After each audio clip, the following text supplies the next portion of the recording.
Сайн байцгаана найзуудаа. Өнөөдөр та нарт 7 дугаар ангийн хүүхдүүд хэрхэн ном уншснаа танилцуулах гэж байна.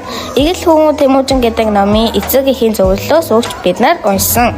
Тэгээд бид нар онлайнаар уншсан номныхаа талаар өвлийн амралтын хугацаанд хэлэлцүүлэг хийсэн.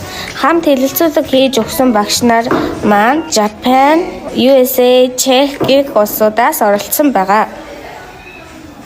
Фиксийн бүх цувралын номыг уншиж тэмдэглэл хөтэлсэн байгаа. Энэ ном нь маш жижигхэн хэмжээтэй ч агуулгаар сонирхолтой байсан.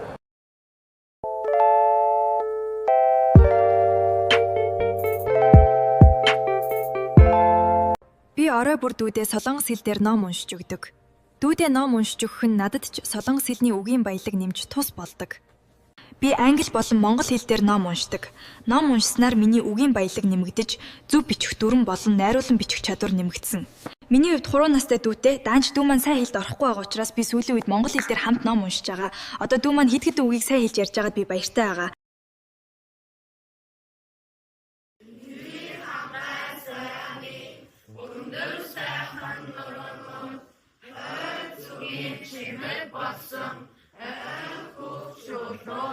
Бидний шаардлагатай өргөдөл хойгоор өмнө зүгийн манлай болсон эсрэг махан натанууд элбас миний төсмөтөд Монголын сайхан мороо